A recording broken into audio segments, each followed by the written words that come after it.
All right, this is our site. This is our rain protection here. We got an extension cord going down to the house there. We set up our weather station over here, our sound meter right here, and we'll just go about doing the business here. Several times a week, Art Lindgren trudges into the darkness near his home to measure the sound of 3 nearby wind turbines. This has to be facing north.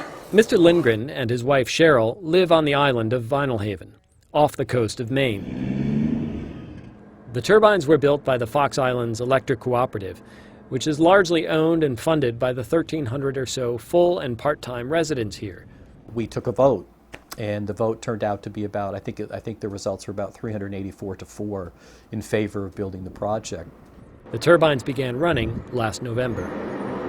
And that, say a group of island residents, is when the problem started. I mean, the first 10 minutes where our jaws dropped to the ground, nobody in the area could believe it. They were so loud.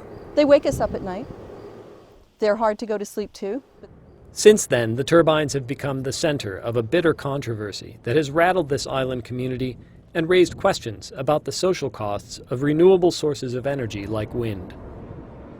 We built this house in 2000. It's a project that we've waited our whole life to do. We're retired, and this is it.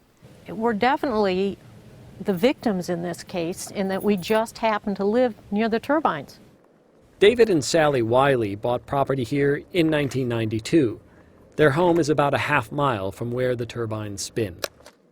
We were supportive of the project. We were just moving along with our lives. We were told it wasn't going to be noisy. The way this has been handled to date has been to really marginalize us and to divide the community. But for others on this rocky island, known widely for its fresh lobster and tranquil living, the wind project has become a genuine source of pride. I think they look nice, and I think the majority of us like them. The majority of us are happy with them. The turbines are expected to produce over 11,000 megawatt hours of electricity per year, a little more than what is needed by Vinalhaven and nearby North Haven Island. The remainder is sold to the mainland. They've brought my light bill down a lot. It used to run around 180 or so, and in March it went down to 113. I think it was up to 26 bucks my power bill went down per month. Critics on the island say their electric bills might have dropped even without the turbines.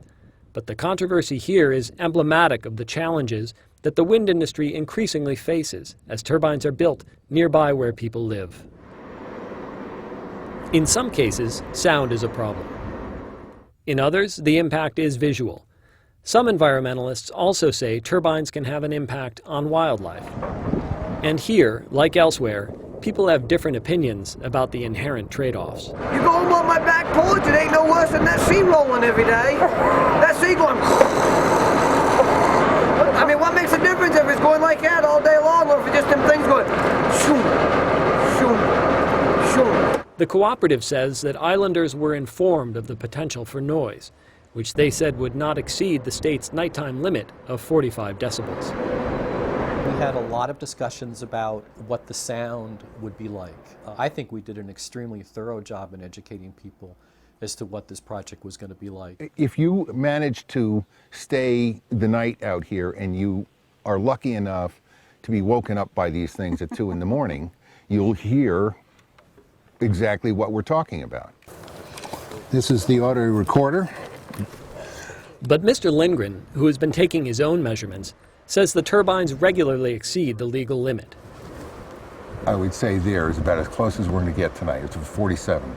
In July, Mr. Lindgren sent his results to the Maine Department of Environmental Protection. An acoustic consultant hired by the agency said in September that the turbines indeed exceeded the state's nighttime noise standards.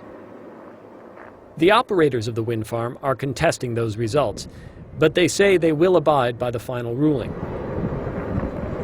The ultimate finding is that we are above any of the limitations that will operate them at a lower mode.